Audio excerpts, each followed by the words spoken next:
Hello and welcome, everyone. Good afternoon and good evening to those who will be joining us later on. We are here together in this Saturday meeting where we take the time to express ourselves and bring some of the teachings of Spiritism to one another and get together, right? Learn from one another, vibrate to one another. And today, no different, we have Kirsten with us, who will be sharing with us another chapter of the book by Joanna de Angelis, Times of Health and Conscientiousness. And today she will be discussing chapter 16, entitled Serenity. So, who does not need serenity in their lives, right? As we were saying earlier, when we were talking about the topics and the things that we're going to discuss, I said, you know what, I need some serenity in my life. So to connect with the moment, connect with my wishes and the wishes of many of us, I am quite sure not the only one. We would like to read a passage of the book Happy Life, and then we will pray together and then pass the word to Kirsten so she can conduct this amazing work of every Saturday. Joanna de Angelis says, learn the lessons of life, but particularly learn from your own experiences. Do not believe the siren songs that seduce and drag you into the abyss. If the alcoholic wants to free himself from alcoholism, he will easily find someone ready to serve him another drink rather than to give him bread. If the smoker wants to give up tobacco, his friends will laugh at him and try to make him continue poisoning himself. If the addict tries to give up his drug, the drug dealer will threaten and blackmail him. If the criminal of any type attempts to rehabilitate himself, those who will conspire against him will swarm around him. So be careful and keep yourself physically and morally healthy. An amazing reminder for all of us when we are looking for serenity, right? So, on this note, we invite everyone to take a moment to pray. Let us first of all give thanks to our dear Creator to for this moment, for this encounter that we have. Although not physically at our headquarters, we are here conducting this work, sharing ourselves and sharing the moment to enlighten ourselves and to grow. And why not say, dear Lord, thank you for the opportunity of keeping ourselves out of trouble as we pray, as we learn, as we share this moment with one another. Let us pray also for all those spirits that are helping us to change as we put our efforts to become better human beings. Let us also pray for those who do not want us to change. As Joanna de Angelis have mentioned, there are many who want to see us the same way we were before. But let us pray so that with our examples, our changes, they can also change for the better. We thank you, dear Lord, and we ask that you guide the mind and heart of our dear friend Kirsten, who will conduct this meeting tonight. Enlighten not only her life, but the life of many, the hearts of many who are in need of serenity in this globe, who we need to be showered with this idea of serenity, with this feeling and the actions that will make this planet more serene and more calm. We're thankful for this opportunity to share this moment with her, with many others, and so be it. So, as we were saying early, another chapter, a continuation of the work, right, Kirsten, of the book Times of Yes. Health and Conscientiousness by Joanna de Angelis also, and today, chapter 16, entitled Serenity. Kirsten, please take us away. Thank you. Thanks so much, Leo. And good evening, good afternoon, everyone. Thank you so much for tuning in. And like Leo said, who doesn't desire, who doesn't want serenity? I don't think that there's a person on this earth that hasn't ever experienced that desire to want to have that. We all want serenity. So today, let's talk about that. And let's talk about it, and we will be talking about the spiritist perspective, the perspective that Joanna brings in this particular chapter. And we're going to talk a very high level overview of how serenity is important to our health, how we define serenity, and how we can obtain and maintain serenity in our day to day lives. Because, yes, it is of absolute importance that we try to strive for that we try to strive for serenity, because ultimately it's good for us and it's good for humanity. But true to all of Joanna's chapters in this first half of the book, she always starts out with positive affirmations. This particular set of affirmations is shorter than usual. That's okay. Doesn't matter. It's straight into the point. So if you will, you can join me in repeating these affirmations. They're very positive, very uplifting, and very centering for us to just really dive into the lesson that Joanna shares with us in this particular chapter. She starts out by saying this, and repeat after me. Divine serenity comes over me after I have fulfilled my duties. I understand my responsibilities in life, and I detach myself from conflicts. Clear-minded, I advance step by step to acquire consciousness, and I harmonize myself, merging with the whole of the work of God. Serene and confident, no evil can touch me. Words have so much power, more power than what we often remember or realize in our day-to-day lives. That inner dialogue that we have with ourselves, it's important for us to be self-aware, because the things that we are telling ourselves, those inner dialogues that we're having within our own minds, is not just us, but can also be the spiritual influences, the spirits around us at that particular time. So if we're feeling like we're in a great mood, we might be having a really positive outlook on life and having a very positive inner dialogue. And could be a reflection of the good spirits around us. But the opposite is also true. So something for us to be cognizant of. But how do we define serenity? I mean, we're just going to use a broad, generalized definition that you could find throughout vast different dictionaries, everything from the Oxford English Dictionary to Merriam-Webster. And serenity is defined as the condition or quality of being serene, clearness and calmness, quietness, stillness, and peace, calmness of mind, evenness of temper, an undisturbed state, or coolness. But it's not just a physical, it's not you could look at someone and say, oh, they look cool. They look like they're just even tempered. But it's more than that. It's not just someone looking at us and saying, oh, they're calm, because we can look calm on the outside, but there's a storm raging within us. But serenity is this feeling inside of ourselves. It is something that no one can take from us, no one can shake. It is something that we and we alone can obtain, and no one can take from us. So, we wanted to talk and share a story about how serenity, being serene in our own lives, how that can not only benefit, obviously, myself, of course, those around me, those I'm living with, my family, but also those we are in contact with. And why, especially nowadays, and I feel like we always say that nowadays, but in every generation, in every year, in every human epic, there's always tragedies and traumas and, so many, for lack of a better term, sad things that happen. So at any time in our life, it's always good to be serene. But this particular story I want to share with you today, it's called I've Come to Clean Your Shoes.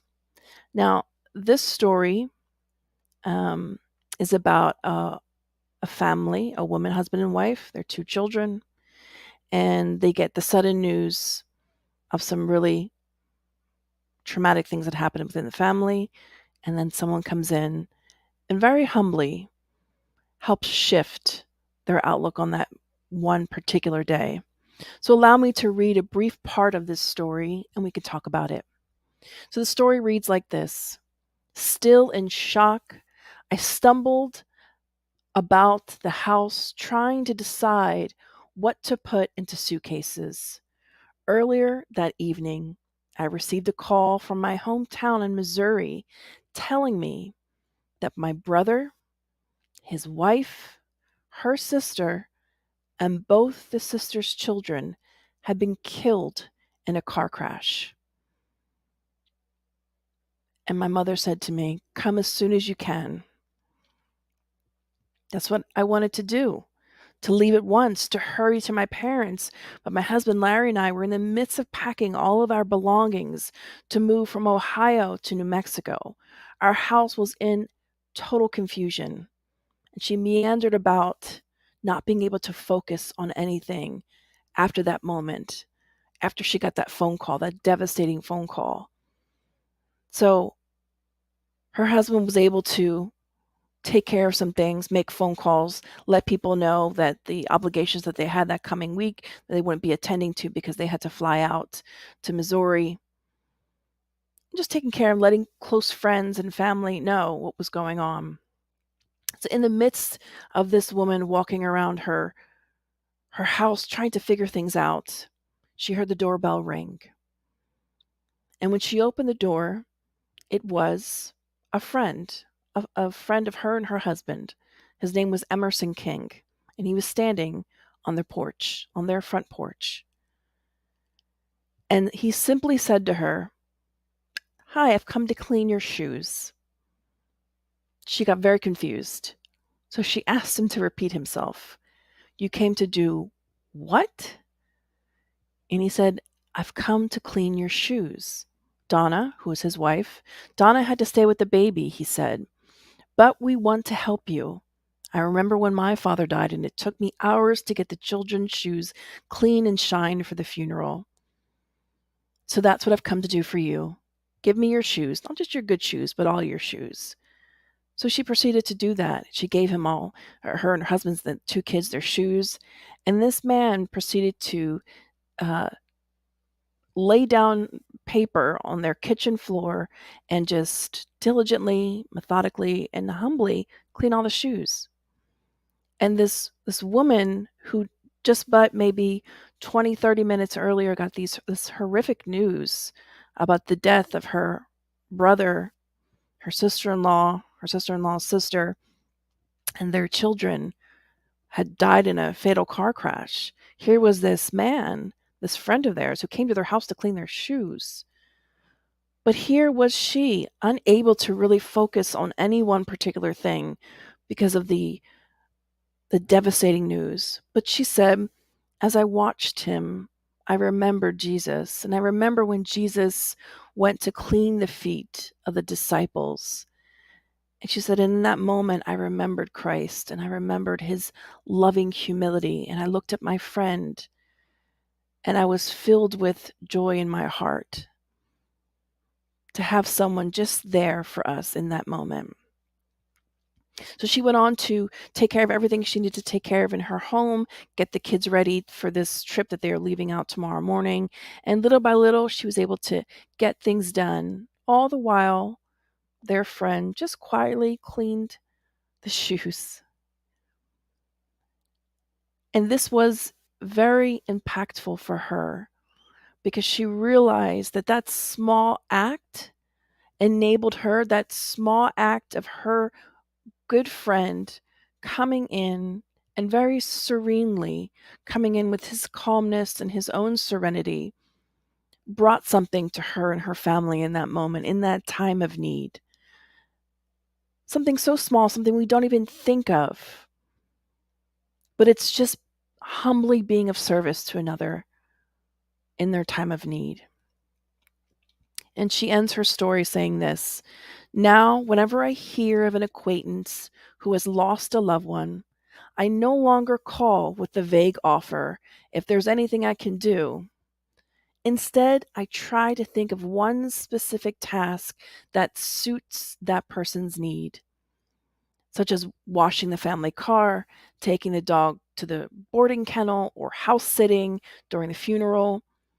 And if the person says to me, "How did you know I needed that done?" I reply simply, "It's because a man once cleaned my shoes." So it's a story for us to think about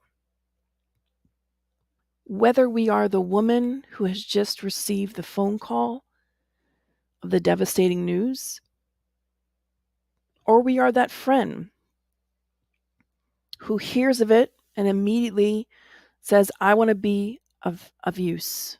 I just want to go and be useful."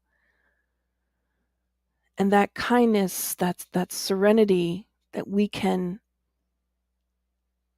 indirectly, yet directly, share. So it wasn't that he went over there to preach to her, to say this or that you'll see your loved ones again. He just went into, how can I help in the most humblest of ways, to just be here for my friends who are experiencing a sudden loss. So this is in a way we might not have thought of, how serenity can play a role in our lives today, tomorrow, or any other opportunity that we're given. And don't just think that serenity is just a philosophical topic, that it doesn't have a place anywhere else in our lives. It does. It does in healthcare. We have been looking at how to assist people with their overall health. And one of the things in recent decades is looking at alternative ways to help support patients, if you will, people that are ill or just every day. But specifically, obviously, within healthcare, we're dealing with people that have acute or chronic illnesses and wanting to give them back a better quality of life. So, one of the things that was created in the early 90s, and then, early to late 90s, was this Serenity Scale. And also, it was created in 91, and then in 96, or rather, it was started out as a concept, and then in 96 actually became a tool to be used. So this particular publication that was published in the Journal of Holistic Nursing talks about this particular scale, this brief Serenity Scale. So it's the Serenity Scale, but a shorter version of it, which just allows clinicians and nurses to be able to utilize it, to ensure that patients are, in essence, living their best life. And that would be considered these 10 critical areas of attributes of serenity, which we're not going to go crazy deep into, but just some of those qualities are this inner haven of peace and security, detachment from excessive desires and emotions, and acceptance of situations that cannot be changed.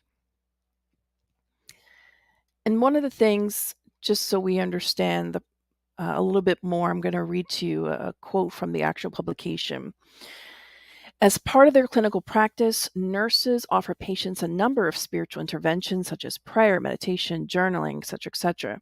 The desired outcome of these interventions is a state of spiritual well-being, peacefulness, and harmony. So this Serenity Scale essentially became a tool where we could measure how these interventions being, offering patients prayer, or speaking to them about their spiritual or religious needs, which basically that is what has it's translated into nowadays, where addressing the needs of anyone that comes through the hospital and that is ill, making sure that not only are they safe, we ask a lot of basic assessment questions, but one of the things that has changed is there anything in regards to your spirituality or religiosity that you wish to be acknowledged or you need support of? Would you like a chaplain or someone to talk to? Or so a lot of providers have been looking at this and utilize this, because we know that there is data that's out there that these alternative interventions, if you will, just giving patients this option has proven to bring people to serenity, has made people more serene, and has enabled them to accept situations that they otherwise perhaps don't really have control over. Especially when we're talking about a chronic illness, they're just looking at managing it to the best of their ability. And so when you're in that stage, the best thing we could try to do is try to enable patients or people that are going through acute or chronic illnesses to find that inner serenity, because the science is out there. But not just wanting to look at the scientific aspects of it, because we know that there definitely is a need for us to address our own, whether it's our spirituality, whether it's just meditation, whether it's prayer, whether it's just connecting with something divine. We know that it is an internal trip that we have to take, an internal journey, rather, I should say, that each one of us individually can only take for ourselves. But much like the story about cleaning your shoes that we shared earlier in this presentation, we also are always an example for somebody else. And Joanna tells us that in her little book of messages, Happy Life, that no matter what you think or believe, excuse me, how we live our lives, we are always an example to someone, because people are either looking at us, especially nowadays, on social media, things that we post. I apologize for the coughing. We're so visible. And even recently, a friend was telling me a story that she was going to get a massage. And when she was in the waiting area, she actually overheard two women tell this really inspiring story of overcoming some trauma and difficulties. That the friend of mine told me that by the end of this, these two women talking, the whole room was crying.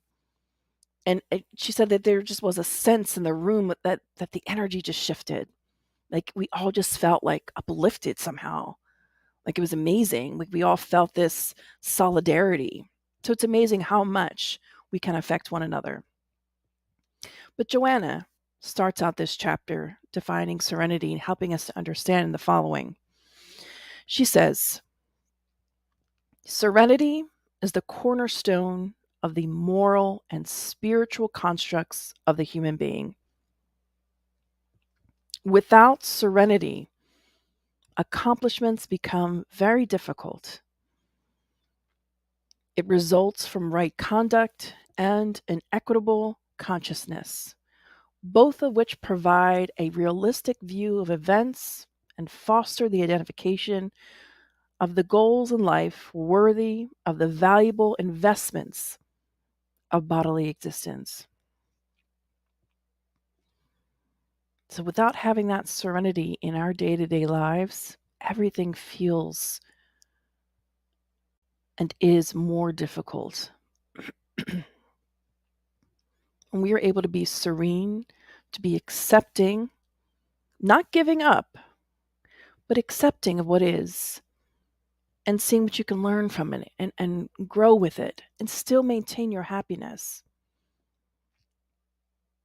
That is something to be achieved and worked on.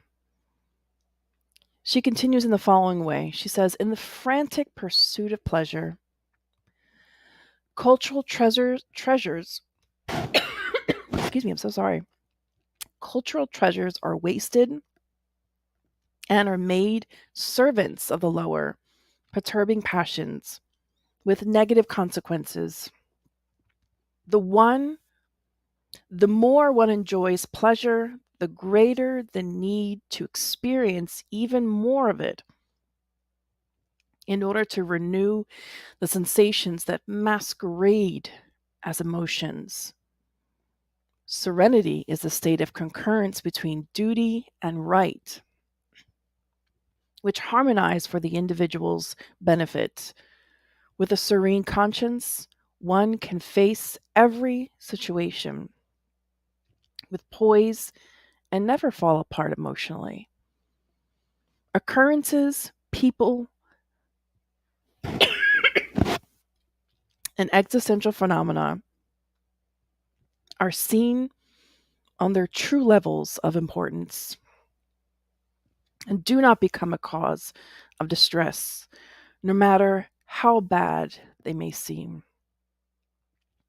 And when she talks about this, almost like a hedonism, it's just this frantic pursuit of pleasure. And the more and more we search it out, the more and more we get stuck in that so-called rat race, or that wheel that mice run on. It just goes and goes and goes and goes, and you just kind of get stuck in this mode of wanting to have those same sensations again. And that is very different from serenity.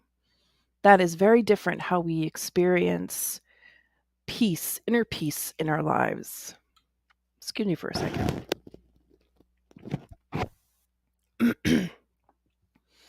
To experience hedonism, this frantic pursuit of pleasure, is not, let's not be mistaken, is not the same as having serenity. Serenity is when we have a balance between our duties and doing what is right, which ultimately helps us in the long run. So it seems beneficial. Why not pursue it? Why don't more people do it? Because pleasures, or to obtain pleasures, comes easily and readily. To obtain serenity, to work at it, it is work. It takes having to really look at ourselves for what we really are. To look at ourselves. Reality. There's a saying, there's nothing but fear itself. Because sometimes it's the fear that holds us back. So we get into this mode of always this pursuit of pleasure. And not realizing the larger capacity we have to be and experience so much more joy.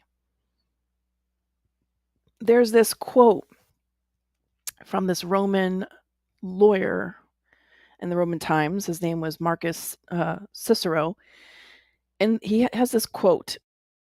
And he says that he talks about, in this quote, he's referring to when in Roman times and the amphitheaters, when there were circuses and horrible things were being done, there was a lot of hedonism and all that kind of things. So he talks about that. He says following: the evil was not inbred in circuses per se, but in the willingness of the people to sell their free for full bellies and the excitement, the games which would serve to distract them from the other human hungers which bread and circuses can never appease.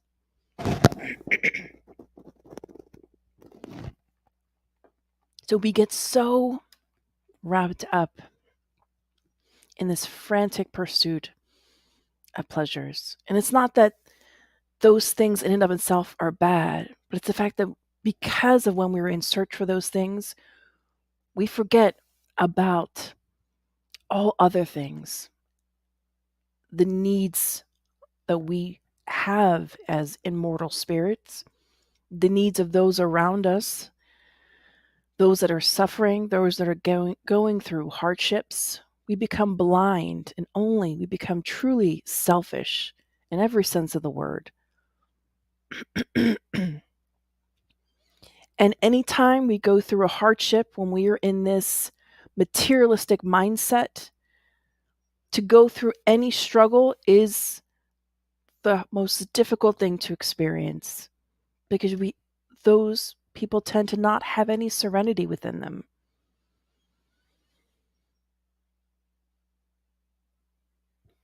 So it's a choice. Which do we want? Do we want more serenity in our lives? It seems so much more beneficial. But we also have to have compassion for ourselves, compassion and understanding for others, because we are all at our own level. And sooner or later, we will all reach that understanding. So let us not be impatient with others who are still in the arena watching things that are seemingly materialistic or have no connection with spirituality. Everyone has their time.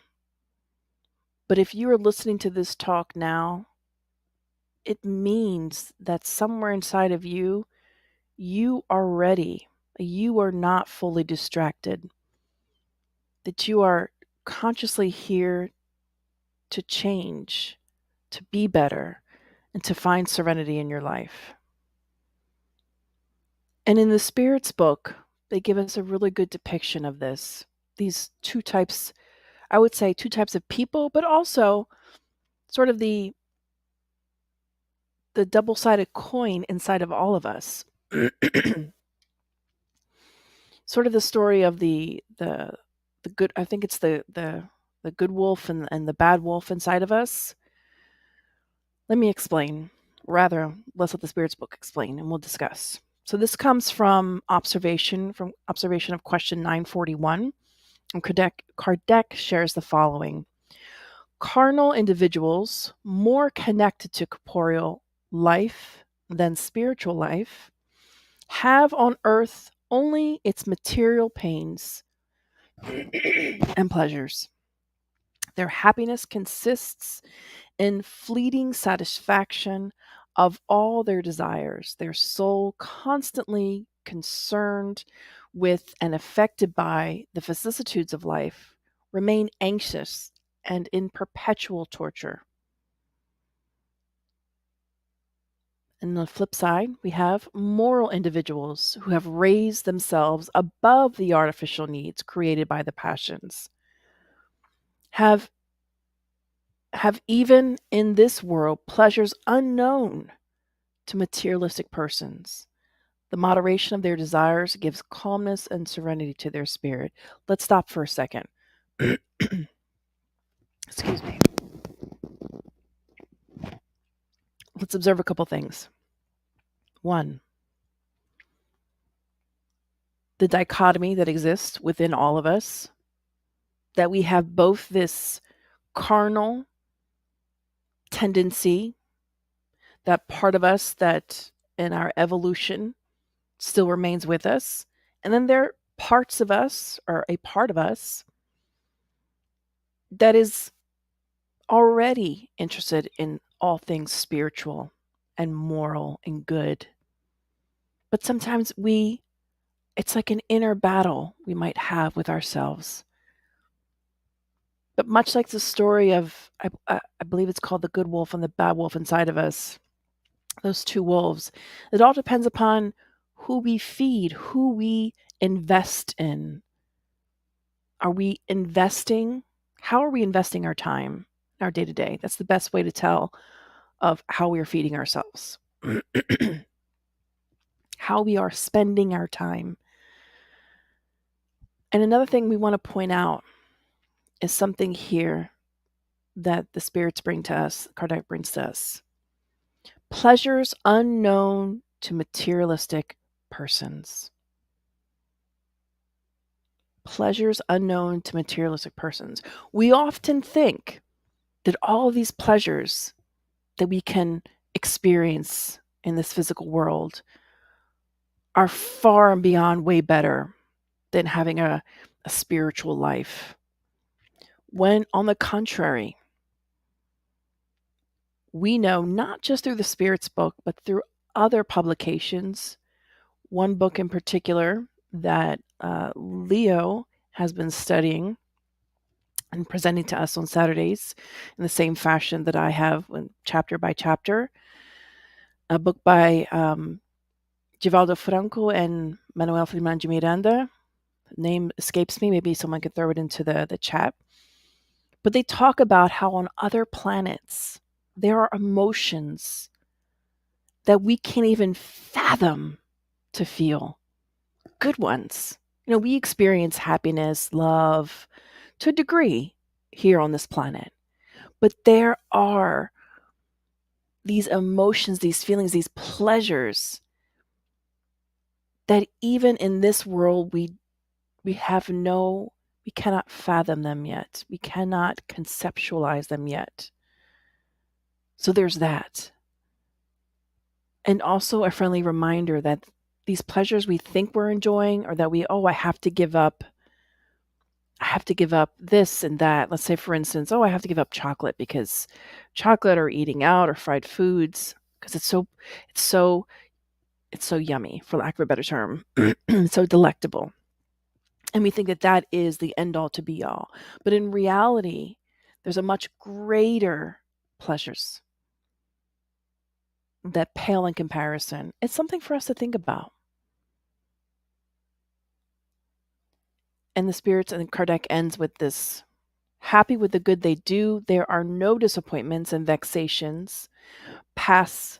Happy with the good they do, there are no disappointments, and vexations pass lightly over their soul without leaving any painful marks. So, in layman's terms, when we have serenity, when we work on ourselves in trusting of acceptance, on fulfilling our duties and our responsibilities,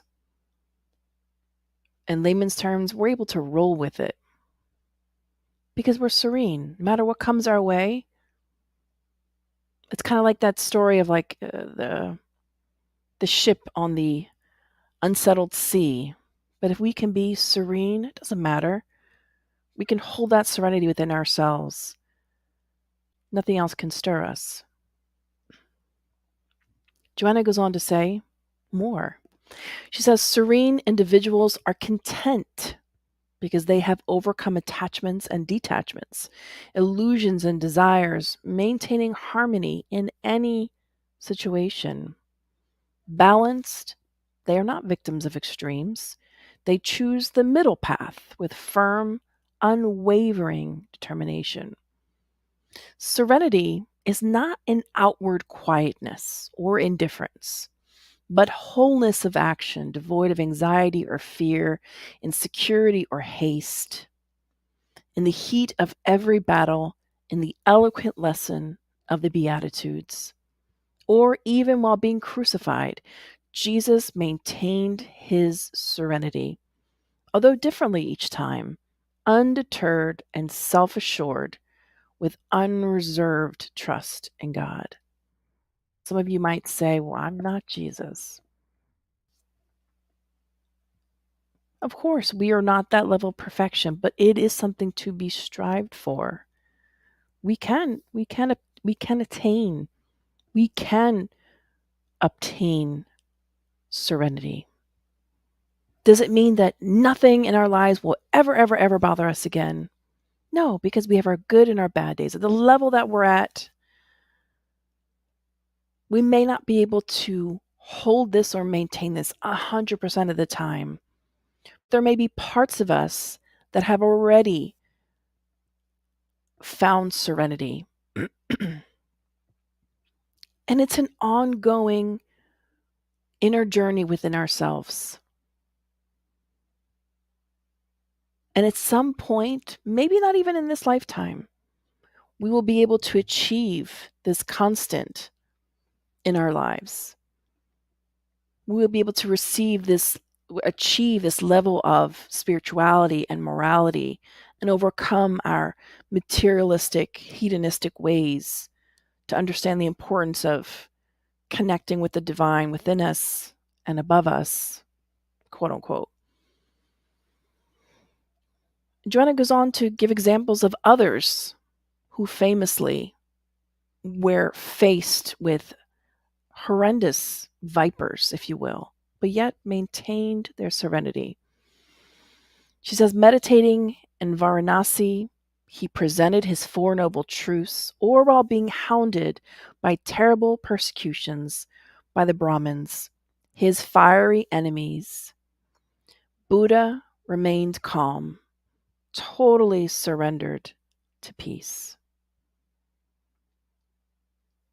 Preaching that intermediaries between God and humans are unnecessary, or even while being burned at the stake, John Huss remained faithful and serene, knowing that no one could actually end his life. And we've talked about John Huss before, and just as an FYI, the spelling of his name, depending upon where you're at in the country or what country you're in, can be Jan or John.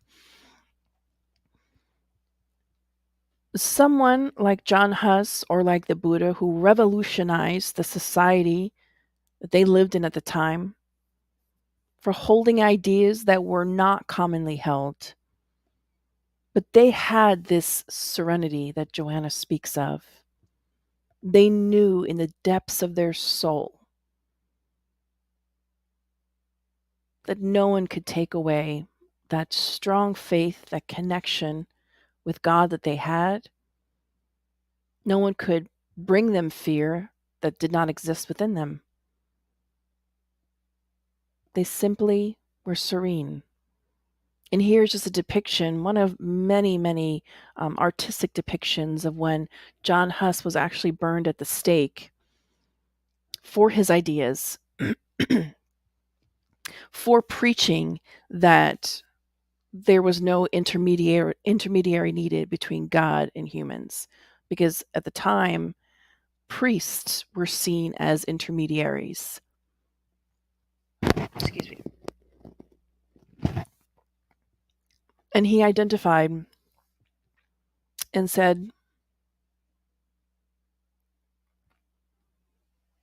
was it necessary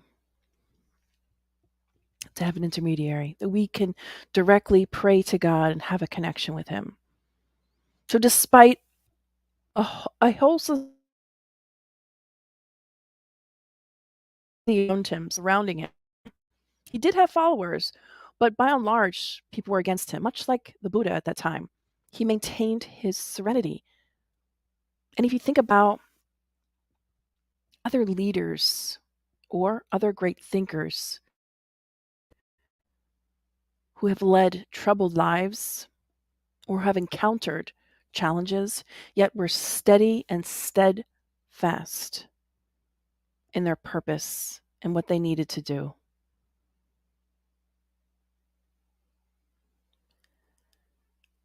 Joanna goes on to say, the martyrs experienced the serenity of their ideal wherever they struggled, and thus were not affected by evil or persecution by the wicked. Serenity also comes from certainty and confidence in what one knows, does, and is. It is a sure anchor rooted in the sea floor, securing the ship of existence, giving it time to be prepared to sail forward.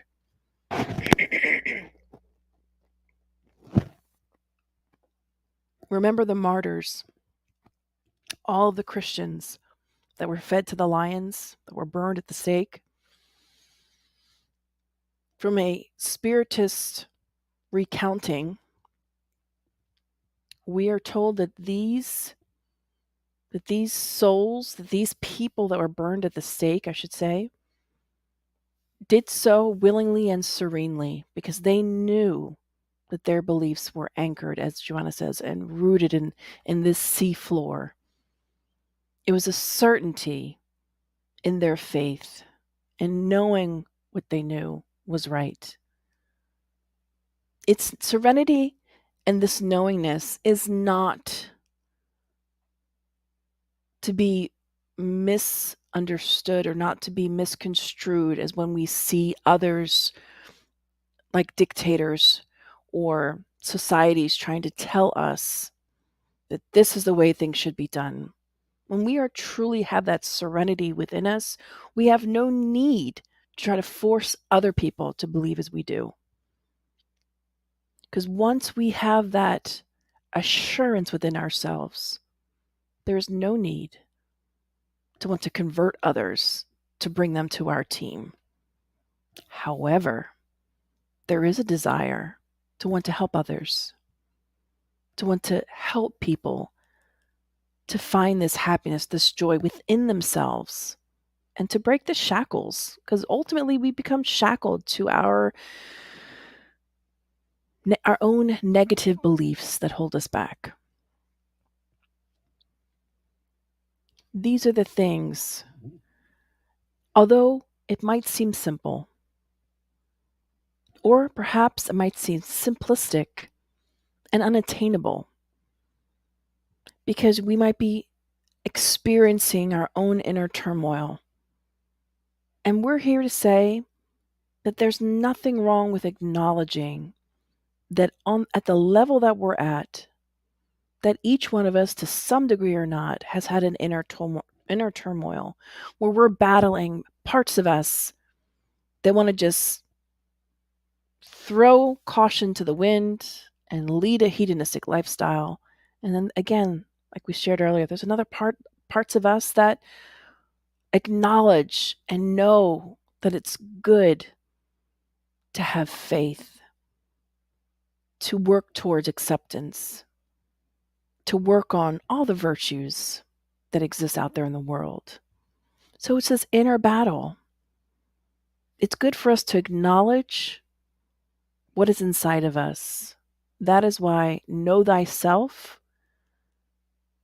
we're always reminded of it, but know so little how to achieve it.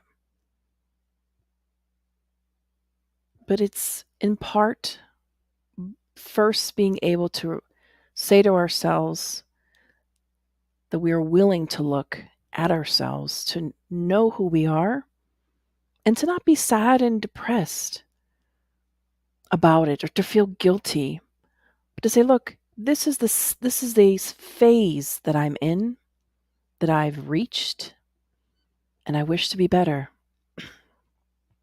I wish to obtain nirvana, if you will. I wish to obtain that inner serenity, that peace, that acceptance of what's going on around me, because it is attainable. It might seem impossible.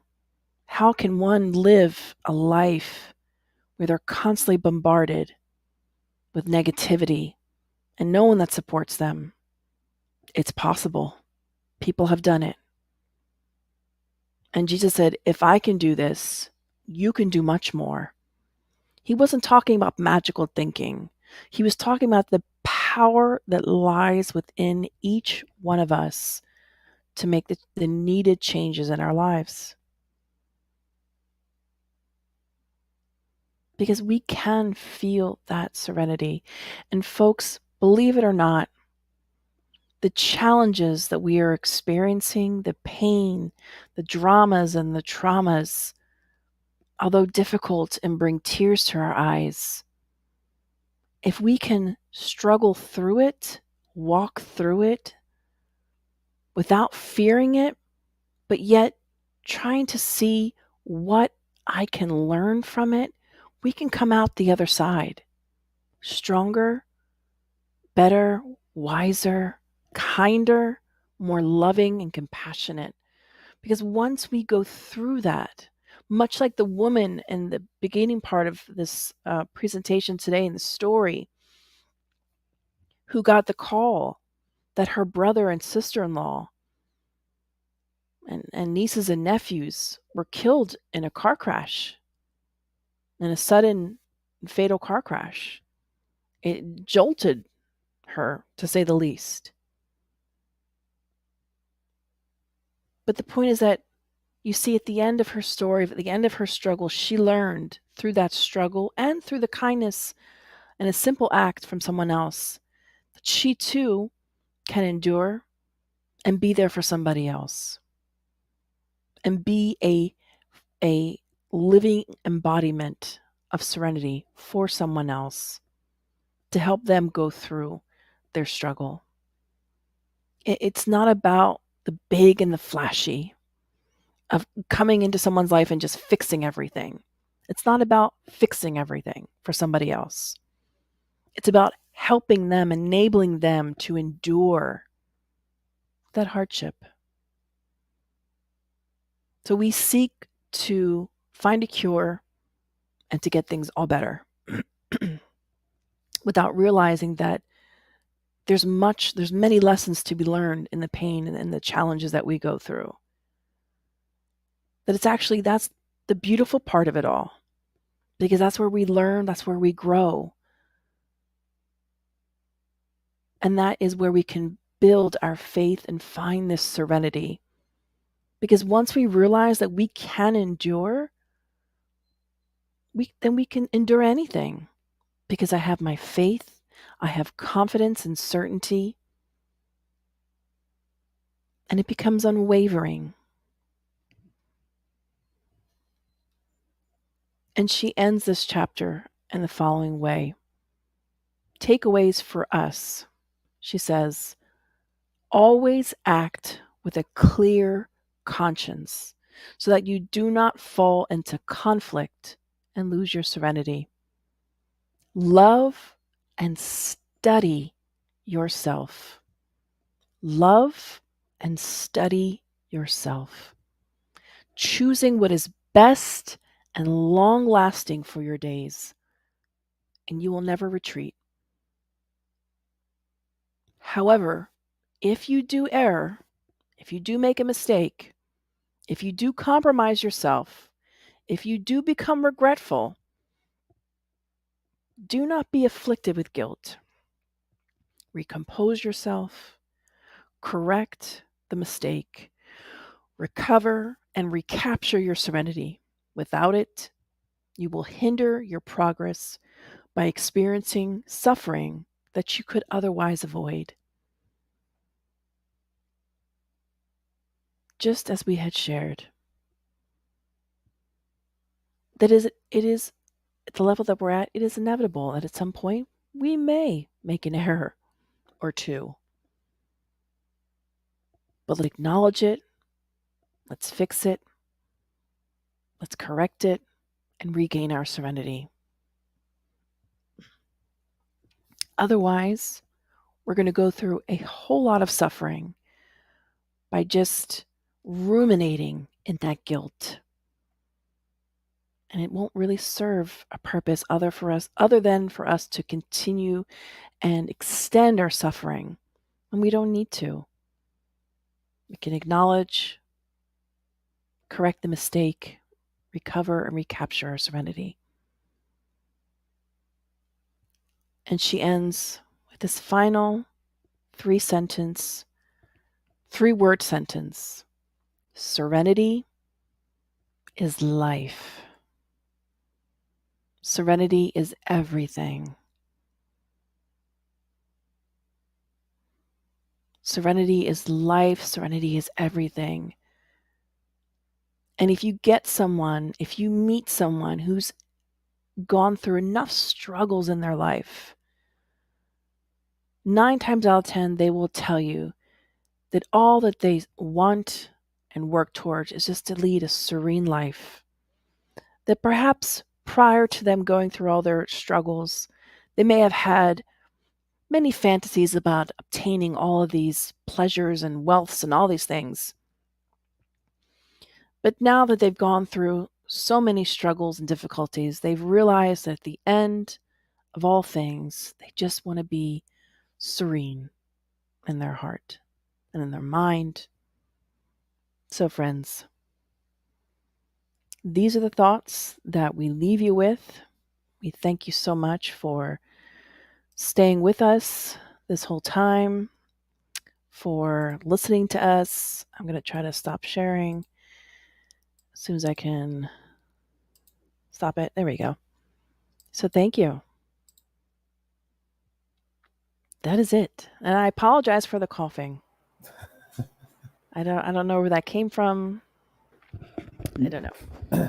Your throat needs some serenity too, Kirsten. My throat needs some serenity. Good. Thank you. I'm just joking. Well, thank you so much. Despite the difficulties that you found there, hopefully you feel better soon there with the cough. Interesting enough that I also had some right before we started. I don't know if you remember, but things that Yes. happened, right? Things that happened to Yes. when we were doing this good work and sharing a good message with one another. Amazing topic, and obviously when brought by Joanna de Angelis and by you too, it makes it even more appealing and enjoyable and all the good stuff right above. So it's as we're saying at the beginning, who doesn't need it, right? Who doesn't um, uh, wants to find some serenity, even though we may not be in a position where we can say, I know what I want, but thank God, we have these reminders, right? Serenity and how to achieve it. One thing that I would like to, well, before I go into some of the comments here, and some of the comments that I have, I would just like to acknowledge everyone who is connected with us, who has shared this moment with us. Very quiet group today, but I know they're out there. I just noticed Yasko posed her question. But before we go into those questions and comments, I want to just to connect with something that we read at the beginning, and it's I would like to ask you, although in the same let's say topic or in the same struggles that we see in our lives, right? I want to connect two things. I want to connect the one of the paragraphs that says serene individuals are content because they have overcome attachments and detachments, illusions and desires, maintaining harmony in any situation. And I want to connect this with the opening reading. I don't know if you remember, but it's actually towards those who come to us or come against us when we want to change, when we want to do something, right? I don't know if you would like to develop a little bit more, or if you just tell us, Leo, go back to the text. In terms of how do we find serenity when you are at that level that, look, I don't want this in my life anymore, right? But yet, the temptations keep coming back in terms of other people presenting it to us or calling us to that abyss that Joanna de Angelis mentioned in the book Happy Life. So your question is, how do I remain serene when there are parts of us that feel like we are rebelling against the struggles and the negativity? Because it's like, well, I don't want it. Well, not only parts of us, but also other people who used to partake, into the events of life, right? Our desires of the past that now keeps coming back to us and offering more, right? Or instigating us. Oh, so are you asking how do we deal with those that are, although we're trying to get better, but they're Hmm. trying to bring us down to the abyss? Yes. Okay, so that's your question. I just want to make sure that I understand it. Hmm. So, how do we deal with others is the question, right? Well, we can put that way, yeah. Well, no, I want to make sure I'm understanding what you're asking.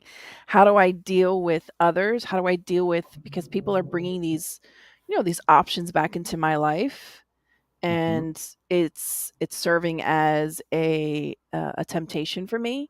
So Hmm. that could also be, I'm assuming, maybe part of your question.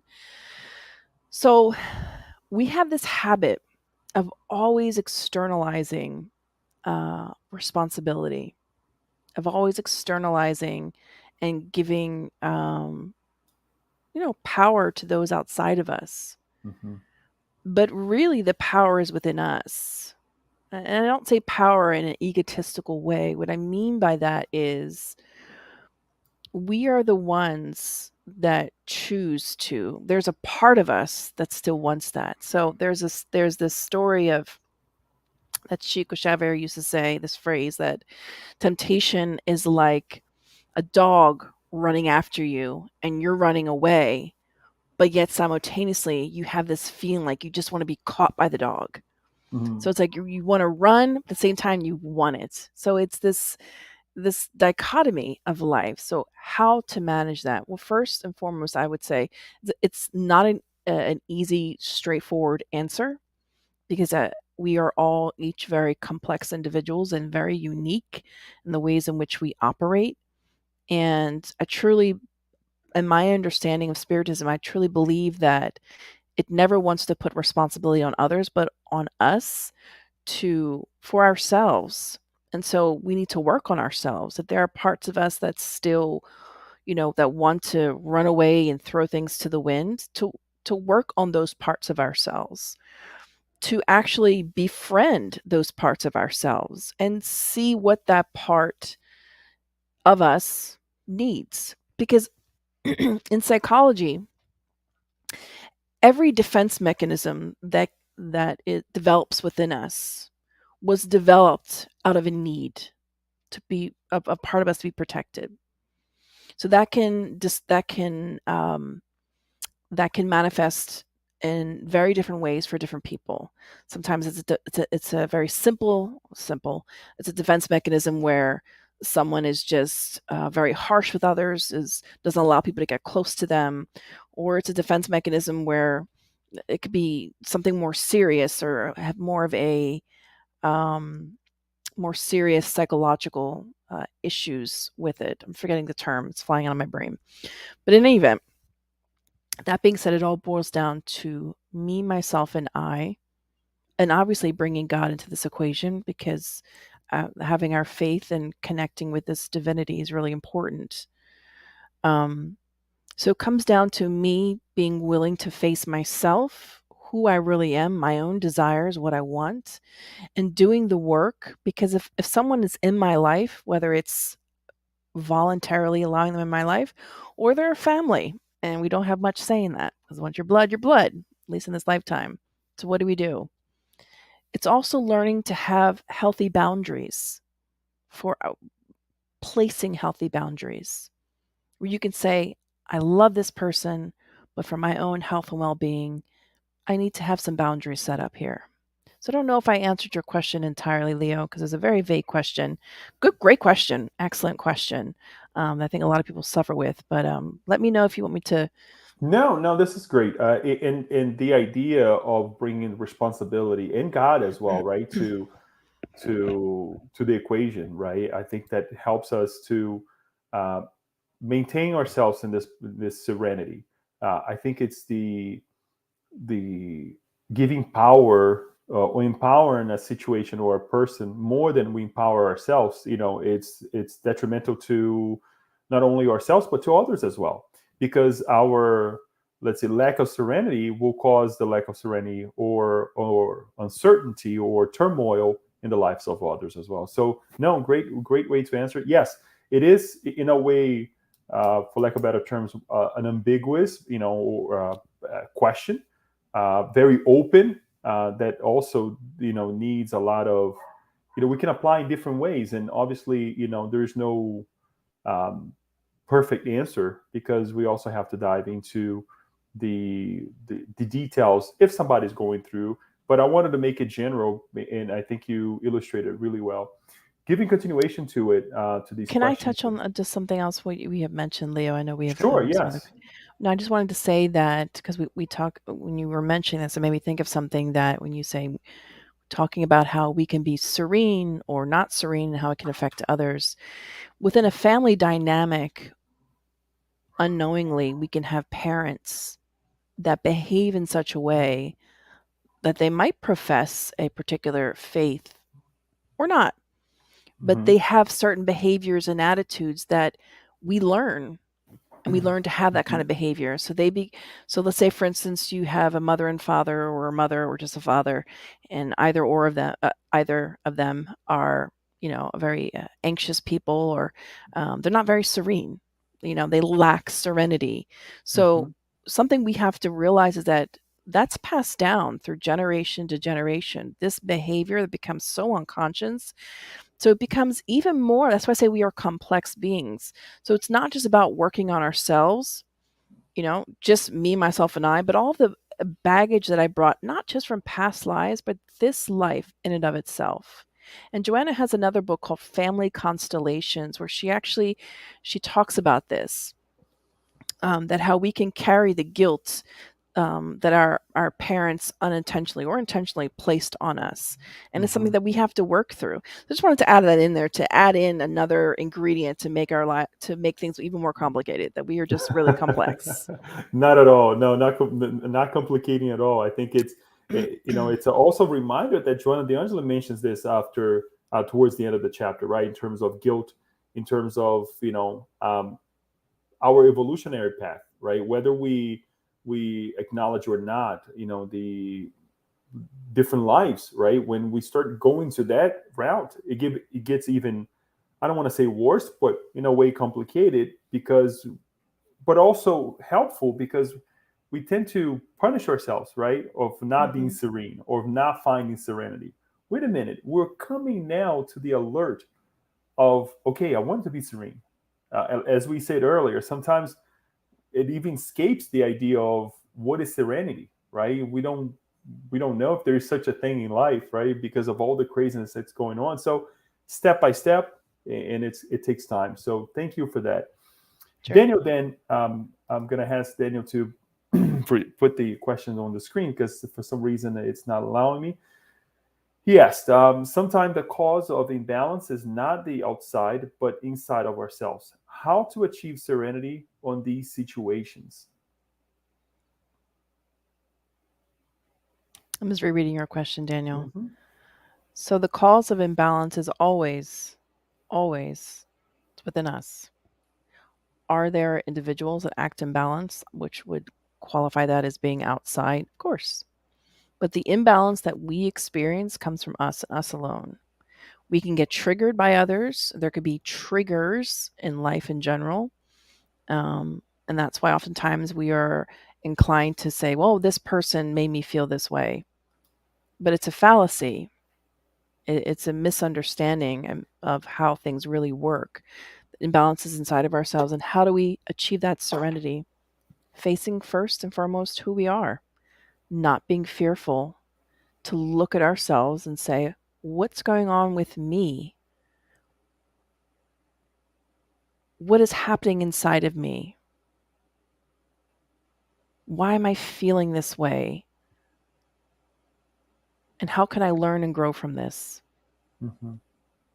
But it's something that we do not do enough. We don't live in a society that necessarily promotes that, quite the contrary.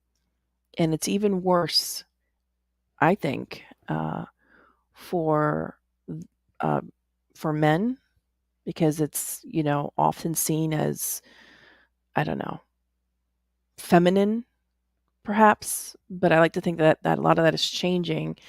Um, so hopefully it is. So achieving serenity is a lifelong journey, because there's so many obstacles and so many things to be overcome and experienced. Thank you, Kirsten. And then Yasko, she is asking, great talk, Kirsten. We think we can or are able to, way beyond our capabilities. An example, fix the situation, relationship, people. This may be the root of our inner imbalance, lack of serenity. How to learn to rationally say or admit our helplessness in most of these situations, and delegate to our higher power, high power, or higher power. I think it kind of talks to, or this speaks to a little bit what Daniel had kind of asked, or my answer would be sort of similar. You know, being transparent with our own self, being honest with ourselves, admitting that when we feel helpless, admitting that, because oftentimes that in and of itself, to be vulnerable, we don't know how to do that. We don't know, because that would be a sign of weakness. And in the animal kingdom that we've been evolving through, that is what kept us alive. Maintaining our strength and showing strength is what's kept us alive. But now, at the level that we're at, that doesn't serve us anymore. But what can and does serve us is being able to embrace our own vulnerability, not being afraid to be transparent with who we are, how we feel, and to say, I'm struggling with this. I would like to be better. God, please help me. The mere act of asking for help from our divine creator, whoever we refer to it as, that mere act is that first step. It's opening up the door for us. But it is not an external behavior. It is entirely an internal movement that has to happen. And you know it when you experience it, because there's a shift within you. It's a shift. And oftentimes this shift comes with the help of someone else. It can come with the help of a therapist or a life coach or someone else who's specialized in these areas. Because when we have a problem with our heart, we go to the cardiologist. When we have stomach problems, we go to the gastroenterologist. When we have, problems in our ear, nose, and throat, we see a specialist. So why not, when we are having internal issues, do we also not see someone that is specialized in that area? Now, there's many different specialties. There's many different dynamic ways to find this internal healing. You just have to find what works best for you. And sometimes it is just that beginning of that prayer and say, I want to be better. Let me work on myself.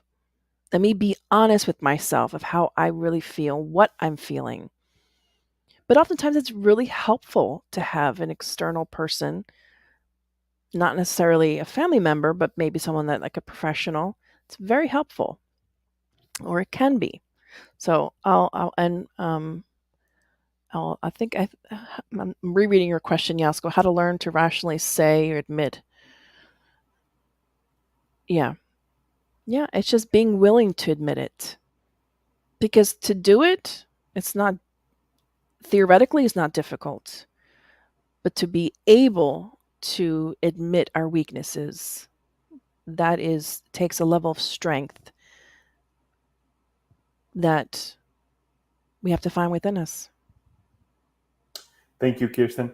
In a way, right, it's that attachment that we have to the power, right? And then when we have to detach ourselves from that power because we see how vulnerable we are, we see how, in a nice way, small we are, and that, that shift causes this imbalance, right? So Yeah. it's best to, I think that, with this question, Yasko, we thank you for it. It reminds us of our of get real with ourselves and say, look, I cannot do this, right? I don't think I can handle this by myself, right? And then look for help, and then really connect, just open up. And I think no wonder Joanna de Angelis also reminds us of John saying, there is no connection, there's no intermediary, right? We can connect with God straight through. I think you're going to say something, Kirsten. Yeah. As you're talking, it got me thinking, the wheels of my brain are moving, and I was thinking that, you know, that voicing, that as Yasko said, to our helplessness, our quote unquote helplessness, is showing vulnerability. And it's oftentimes not something we want to share with our partner or close friends or family members, because we feel like we're sort of putting our defenses down and being open to being hurt.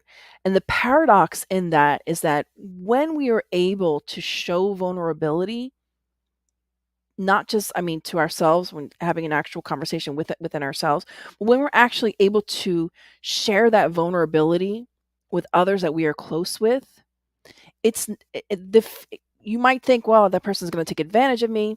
It's quite the opposite. When we become vulnerable, most times the other person sees a side of us that they didn't know before, and they unknowingly or knowingly become influenced by that to also want to be vulnerable.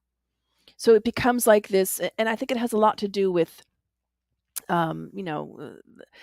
energies and vibrations, and how we're shifting the energy, where it's less ego and it's more about, I'm this immortal spirit and I'm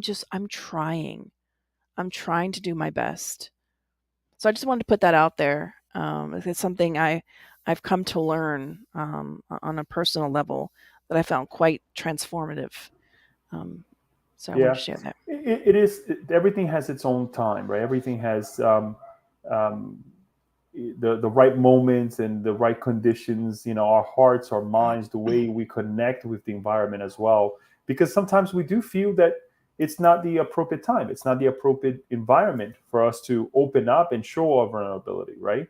That doesn't mean we're not gonna um, feel things or say things, right? Or kind of be in a way of lack of serenity. But again, I mean, everything has its own time, and I think it takes this determination of finding what it's inside of us to say, you know what, enough is enough. I need a moment for myself. So, I need this transformation, right? I need to change and find serenity, right? Um, One final question here from Fabiola. Could you point out the relationship between serenity and the inner sense of fulfillment of our duties towards ourselves and others, or external part?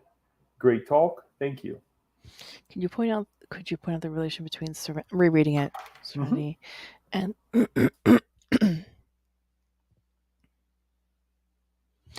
so the first part of your question, could you point out the relationship between serenity and the inner sense of fulfillment of our duties towards ourselves and others? I'm not sure I understand or external part, but I'll answer the first part that I understood. There's a direct correlation, and this is purely, I would say, experiential, if that's a word. When you experience this, you know it. That when you do what you are supposed to do, when you fulfill your duties, when you fulfill your commitments, when you do what is right, we have a sense of serenity. And we may not know otherwise, because maybe that's in this life, that's all that we've ever done. But let me tell you, those who do not do what is right, who do not fulfill their duties or stand by their commitments, they do not have serenity. They may seem like they do. They may seem like they're enjoying their life. They post wonderful photos on Instagram and Facebook, and it all seems hunky-dory, as they say. But that's not the truth. So, not sure about when you say or others or the external part. Not sure about that one. But Fabiola, we can always talk offline as well about that. So, but Very yes, well. serenity and inner sense of fulfillment, it's directly correlated. We gain serenity because of that. Serenity is sort of a consequence of when we're doing the right thing, if you will. Very well put, Kirsten. I would like to. It's 6:18 now in our time. It could be different times in different parts of the world, but I would like to give you the appropriate time to say your final words and then lead us into our final prayer, so we can bid one another farewell and until we meet again on our coming Saturday. Thank you. Thanks, Leo. I think the final thing I wanted to share is something that I believe it was Givaldo had said before, or maybe it was Chico Xavier, the Brazilian spiritist medium, or Divaldo Franco, the Brazilian spiritist medium, for those who might not be familiar. But one of those great minds, says something to the effect of, I wish for people to have many struggles and many challenges in life, because at the level that we're at, having those struggles and those challenges forces us to make a decision, forces us to say, I want to do what's right. I want to get through this and to try to find serenity. But when things are going well, when things are great, when things are just, we have no troubles at all, we have more of a tendency to fall back on our vices. So, if I could say anything, is that although it seems completely contradictory, but it is entirely possible to be serene amidst the storm. It absolutely is.